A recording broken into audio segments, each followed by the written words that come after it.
नमस्कार। स्वागत है नए वीडियो सेशन में।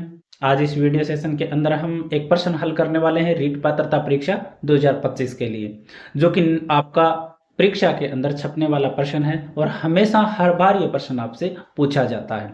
ऐसे ही प्रश्न मैंने पूर्व में भी कराए, एक एक नियम के करवाए, अभाज्य गुणनखंड के करवाए और साथ ही साथ वैदिक गणित का पूरा टॉपिक मैंने थ्योरी और प्रश्न भी करवाए हैं, वो भी आप चेक कर सकते हो। तो आज हम हल करने वाले आंकड़े प्रबंधन नाम करके एक टॉपिक लगता है और उसके अंदर पाई चार्ट के प्रश्न है वो पूछे जाते हैं और बिल्कुल आसान सा ऐसा प्रश्न होता है जिसको आप छोड़ करके आते हो। तो बिल्कुल इजी वे में इसको हम हल करने वाले हैं। चैनल को सब्सक्राइब जरूर कर लेना और वीडियो अगर अच्छा लगे ना तो लाइक कर लेना, क्योंकि ऐसे प्रश्न जो पात्रता में छपेंगे ना वो आपको पात्रता से पहले मैं लिमिटेड प्रश्न करवा दूंगा। आपको ज्यादा प्रश्न नहीं कराऊंगा, ज्यादा से ज्यादा आपके प्रश्न हो सकते हैं 30-40 प्रश्न हो सकते हैं और उनमें से आपको कम से कम 15-20 प्रश्न देखने को मिल जाएंगे। तो देखते हैं हम पाई चार्ट के प्रश्न। तो देखो इन प्रश्नों में एक तो चीज ध्यान में रखने वाली ये बात होती है कि जो भी सर्किल बनता है ना, एक वर्त ऐसे वर्तित होता है, इसमें जितने भी कोण दिए होंगे ना, जितने भी आपको कोण दिए हुए मिलेंगे, इन सब का योग, जैसे 1 2 3 4 5 6 कोण बन गए ना, इन सभी का कोणों का योग कितना होगा? 360। इसमें 6 कोण बनाए, हम ऐसे 4 भी बना सकते हैं। देखो इन सब का भी योग कितना होगा? 360 होगा। मतलब एक सर्किल, एक वर्त के अंदर जितने भी कोण दिए हों उन सभी के कोणों का योग कितना होता है? 360 डिग्री के बराबर होता है। एक ये बात ध्यान में रखनी होती है, उसके अलावा ये प्रश्न फिर आराम से हल हो जाता है।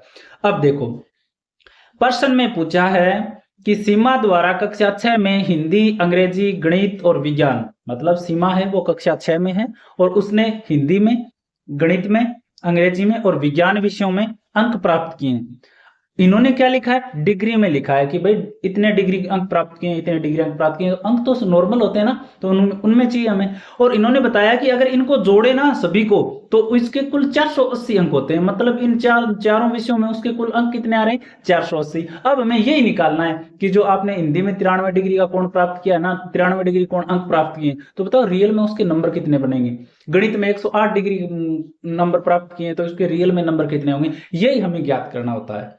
अब कुल अंक कितने बता रहा है? ये 480 बता रहा है कि भाई इन चारों विषयों में कुल अंक कितने प्राप्त किए उसने? 480। तो हमें ये पता है कि इस पूरे सर्किल के अंदर टोटल अंक कितने होंगे? 480। लेकिन हमें ये भी तो पता है ना इस सर्किल के अंदर टोटल कोण कितना होता है? 360 डिग्री। तो 360 डिग्री के बराबर क्या रखना है आपको? 480 को। तो 1 डिग्री अगर हमें निकालना हो तो कितना आ जाएगा बताओ? 480 बटा 360 आ जाएगा ना। अब ये लो, नॉर्मल सा है ना। हमें पता है सर्किल में टोटल कोणों का कितना होता है? 360 डिग्री होता है। और हमने इसने प्रश्न में बताया है कि भाई इस और इन सभी कोणों को अगर मिलाए ना, चारों विषयों के कोणों को मिलाएं तो कुल 480 अंक मिलेंगे आपको। तो बताओ ये तो दोनों मान बराबर ही हो गए ना। भाई सर्किल के अंदर टोटल कोण 360 का बनता है, इस सर्किल के अंदर टोटल अंक है वो 480 है, तो दोनों मान बराबर हो गए। फिर सर्किल की वैल्यू बता रहा है ये, तो हम निकालेंगे 1 डिग्री की तो 480 बटे 360 आ जाएगा। अब बताओ कौन से विषय के अंदर आपको अंक निकालने हैं? अब गणित के निकालने हैं, तो गणित का मान कितना? 108 है। तो बताओ 1 डिग्री का मान 480 बटे 360 है, तो बताओ 160 का कितना होगा? तो हम ऐसे ही तो करते हैं ना भाई, 1 डिग्री का तो है 480 बटे 360 है, तो बताओ भाई 108 का कितना है? तो हम 108 से गुणा ही तो करेंगे भाई। 1 का 480 बटे 360 है तो 108 का तो गुणा ही करेंगे। अब इसको हल करोगे तो आराम से आपका प्रश्न हल हो जाएगा। काट सकते हो 1 0 से 1 0, 12 चौका 48, 12 तिया 36, 3 से काटोगे 3 से कट जाएगा ना, 3 तिया 9 और 3 छिका 18। और कुल अंक कितने आ जाएंगे? 4 इंटू 36, 4 इंटू 36 का गुणा कर लो, आप कितने आ जाएंगे? 6 चौका 24, 2 और 4 तिया 12 और 2 14, 144 अंक प्राप्त किए किसमें? गणित में। ऐसे ही हम आगे और विषय का भी निकाल सकते हैं। देखो अब हमें पूछे कि हिंदी में कुल कितने अंक प्राप्त किए, ठीक है, ऐसा प्रश्न भी दे रखा है ना नीचे। ये देखो ये प्रश्न दे रखा है, सीमा ने हिंदी में विषय में कितने अंक प्राप्त किए, तो मैथ में तो हमने निकाल दिया कि 144 प्राप्त किए। अब हमें पता है कि 1 डिग्री का मान हमें दे रखा है 480 बटे 360। क्यों? टोटल सर्किल में कोणों का योग कितना होता है? 360। और इसने बता रखा है इन सभी विषयों में कुल अंक कितने हैं? 480। तो दोनों वैल्यू क्या है? बराबर है। तो 480 किसका मान है? 360 का। अब हिंदी का मान निकालना है ना, तो हिंदी का कितना है? 93 डिग्री। तो 1 डिग्री 480 बटे 360 के बराबर है। 1 डिग्री 480 बटे 360 के बराबर है, तो बताओ 93 डिग्री किसके बराबर होगा? ऐसे ही तो होगा ना। इस बात को ऐसे भी समझ सकते हो, जैसे देखो एक पेन है आप लेकर के आते हो 5 रुपए का, ठीक है, अब आपको 2 पेन लेकर के आने हैं, तो कितने रुपए दे के आओगे आप? तो आप ऐसे ही करोगे ना कि भी 5 तो है ही और 2 से गुणा कर देंगे तो 10 रुपए लेकर के जाएंगे। तो 1 डिग्री का मान 480/360 है, तो हमें तो 93 डिग्री का चाहिए, तो 93 से गुणा कर देंगे। फिर काट दो, 12 चौका 48, 12 तिया 36, फिर 3 से काट दो, 3 तिया 9 और 3 एकम 3, तो क्या आ गया 4 × 31, कितना आ जाएगा 4, 4 तिया 12, 124। मैथ में 144, हिंदी में 124, ये लो। अब आप अंग्रेजी में भी निकाल सकते हो, तो 1 डिग्री का मान कितना 480/360, तो अंग्रेजी में कितने आएंगे 480/360, तो 1 का मान है भाई 72 का हमें चाहिए, ये लो 72 से गुणा कर दो, 72 से गुणा कर दो, काट दो, 1 0 से 1 0 काट दो, 36 दूनी कितने होते हैं 72 होते हैं, और 2 से गुणा कर दो, 8 दूनी 16, 1 4 दूनी 8 और 1 9, 96। तो अंग्रेजी में कितने किए उसने 96 अंक प्राप्त किए। मैथ में 144, हिंदी में 124, अंग्रेजी में 96। अब बचा विज्ञान का, तो विज्ञान में कोण कितना है 87 डिग्री का है। तो हमें पता है कि 1 का मान 480/360 है, तो हमें तो मान चाहिए 87 का, ये लो। ठीक है, 87 का मान करोगे तो 0 से 0 कट जाएगा आपका। ठीक है, यहां पे पेन नहीं चल रहा ना, तो मैथ में कितना 144, 1 मिनट थोड़ा सा पेन नहीं चल रहा अपना। तो हमें पता होना चाहिए कि कौन कौन सी वैल्यू निकाल ली हमने, एक तो मैथ की निकाल ली और दूसरी किसकी निकाली हमने, हिंदी की निकाली है। तो मैथ में 144, हिंदी में 124। ठीक है, अंग्रेजी में कितने निकाली हमने, अंग्रेजी में तो भी तो निकाली थी ना 48 दूनी 96। ठीक है, अब चाहिए हमें साइंस की, तो हमें पता है 1 डिग्री की जो वैल्यू है ना वो है हमें 480/360, हमें चाहिए 87 का मान। तो बताओ विज्ञान में 480/360 आ जाएगा और 87 का मान हमें चाहिए डिग्री का, तो ये गुणा ही तो करेंगे ना। तो 1 0 से 1 0, 4 से काटोगे 12 से काटोगे 4 बार, 12 से काटोगे 3 बार, 3 से इसको काट दो, 3 दूनी 6। ठीक है, 3 निमा 27। अब 4 को 29 से गुणा कर दो, 9 चौका 36, 3 4 दूनी 8 और 3 11, 116। तो विज्ञान में कितनी की 116। ये देखो, ये प्रश्न हो गया। बस आसान सा है, कुछ भी याद नहीं करना कि इस पूरे सर्किल को तो 360 के बराबर रखना है, और प्रश्न ने दिया हो ना कि भाई कुल इतने अंक प्राप्त किए हो, कुल इतना योग हो, तो इन सभी को किसके बराबर में रख देना है 360 के, उसको बराबर में रख देना है। 1 का मान आ जाएगा कुल बटा 360 आ जाएगा, और इनटू में जो भी आपको मान निकालना हो वो आपको रख देना है। ये वाला प्रश्न तो हल हो ही गया। इसमें नीचे वाले प्रश्न में पूछा है, आपको दिख रहा हो तो, कि सीमा ने गणित और अंग्रेजी की तुलना में कितने अंक अधिक प्राप्त किए, गणित में अंग्रेजी की तुलना में। तो गणित में कुल 144 अंक प्राप्त किए और अंग्रेजी में कुल कितने अंक प्राप्त किए 96 अंक प्राप्त किए। तो कितने अंक ज्यादा प्राप्त करेगा, इनका अंतर निकाल देना। बस इतना आसान सा प्रश्न है। ठीक है, अब थोड़ा सा इसमें और स्तर बढ़ाएं इसका प्रश्न का। एक तो इसी प्रकार से प्रश्न आ सकता है, आपके ज्यादा चांस इसी प्रश्न के आने की संभावना रहती है, और थोड़ा सा अगर आप स्तर बढ़ाओगे तो देखो एक प्रश्न और देख लेते हैं। प्रश्न आता है हमारा ये वाला, इसमें हमें दिया है कि संलग्न पाई चार्ट 1 महीने का एक परिवार के विभिन्न मदों में व्यय और उसकी बचत को दर्शाता है। यदि परिवार की मासिक बचत 3000 है तो कपड़ों पर हुआ मासिक व्यय ज्ञात करो।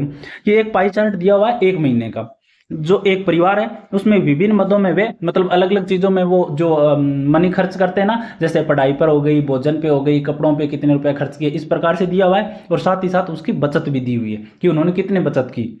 यदि परिवार की मासिक बचत का मान कितना है हमारे पास में 3000 रुपए। अब हमारे पास कुल कितने व्यय करा इस बात का हमारे पास नहीं है, लेकिन बचत का मान कितना है 3000। तो बताओ कपड़ों पर मासिक व्यय क्या होगा।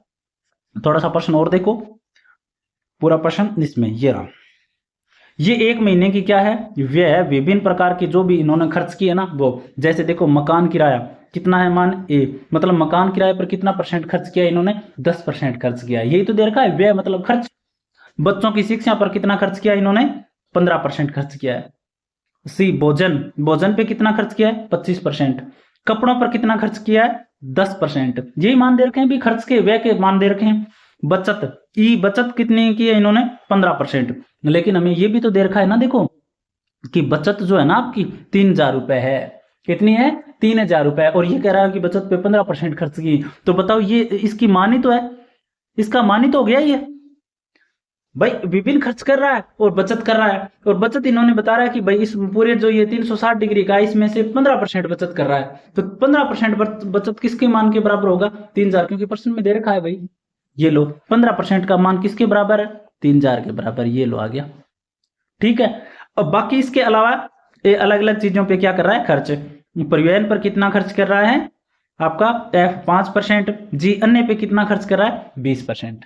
इस प्रकार से आपको दी हुई है। मतलब एक तो व्यय का दिया हुआ है और साथ ही साथ बचत दी हुई है कि 3000 रुपए खर्च किए उन्होंने, और अलग अलग जो भी आपके ये रहेंगे ना, भोजन पे, कपड़े पे, परिवहन पे, इस प्रकार से इन्होंने खर्च किए। तो हमें पता है इस पूरे सर्किल का मान होता है आपका 360 डिग्री।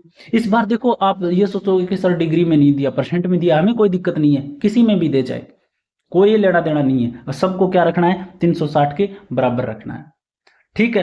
अब देखो ये क्या कह रहा है, इस बार कुल तो नहीं दिया हमें।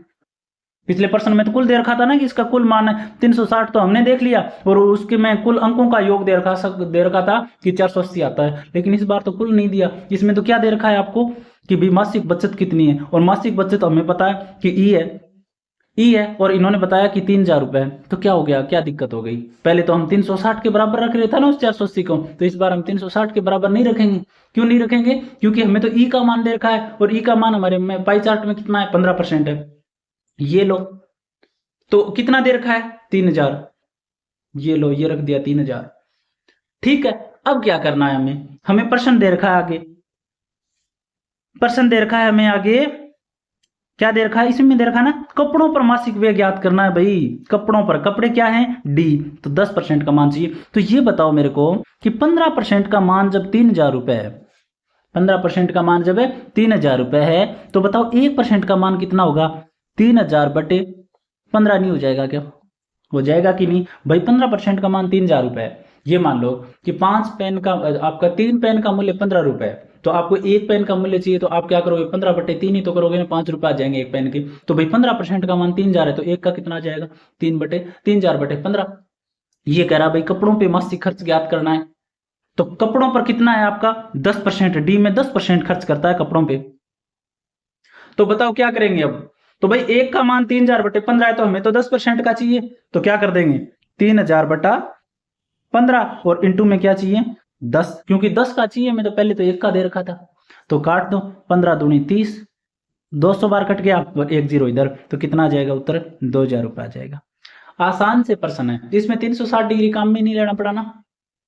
तो कुल दे रखा हो तब तो 360 डिग्री के बराबर रख देना है निश्चित तौर पे। बाकी इनमें से किसी का भी मान देना, तो उसके पहले तो बराबर रख दो, और इनमें से जो भी संख्याएं पूछे ना। अब देखो हमने तो केवल कपड़ों पे मासिक व्यय खर्च ज्ञात किया है, और भी ज्ञात कर सकते हैं। क्यों? क्योंकि हमें दे रखा है कि कपड़ों पे जो आपका बचत है 15%, वो बराबर है 3000 रुपए के। इसमें प्रश्न में दिया है कि कपड़ों पर हुआ मासिक व्यय ज्ञात करो, लेकिन मैं ये कहूं कि भोजन पे हुआ मासिक व्यय ज्ञात करो। तो भोजन कौन सा है? सी पर कितना है? 25%। 15% की वैल्यू है हमारे पास 3000, तो बताओ 1% की वैल्यू कितनी आ जाएगी? 3000 बटे में 15। ये लो, हमें चाहिए 25% का मान, तो बताओ एक का मान है 3000 बटे 15, तो हमें 25 का मान निकालना है। ये लो, काट दो, 15 दूनी 30, 200 बार, और 25 दूनी 50, और 2 0 और। ये लो, लिख दिया भाई। आसान सा है ना। तो इसी प्रकार से अब आप परिवहन पे निकाल सकते हो। एफ कितना है? एफ कितने करता है? 5% करता है। तो बताओ कि किस प्रकार से हल करेंगे? 15% का मान हमें दे रखा है 3000, ठीक है, हमें चाहिए 5% का, तो 3000 बटे कितना आ जाएगा? 15, और इंटू में क्या आ जाएगा? 5। 5 से काटो, कितनी बार कटेगा? ये 3 बार कट जाएगा, और 3 से काटो 1000 बार कट जाएगा। ये लो 1000 रुपए आ गए। अलग अलग मान आप निकाल सकते हो। कुल दिया हो तो 360 के बराबर रखना है, और जब आपको कुल नहीं दिया हो, इनमें से ही कोई मान दे रखा हो, तो उस मान के बराबर रख दो, क्योंकि इसमें दिया हमें मासिक बचत 3000 रुपए के बराबर है, और यहाँ मासिक बचत कितनी है? ई है, तो ई को किसके बराबर रखेंगे? 3000, और ई का मान है 15%, तो ई आ जाएगा 3000 के बराबर आ जाएगा। और फिर आपको क्या करने? मान निकाल देने। बस इतना आसान सा प्रश्न है, ज्यादा कुछ भी नहीं करना। बस ये ध्यान में रखना, इस सर्किल का मान 360 डिग्री होता है। जब भी कुल का बात करें तो 360 के बराबर रख लो, और जब इसमें से किसी एक का मान देकर के इनमें से मान पूछे, तो आपको एक मान करके तुलना कर लेनी है। ठीक है, तो ये प्रश्न मेरे ख्याल से आप सभी को समझ में आया होगा। आज के लिए इतना ही, धन्यवाद।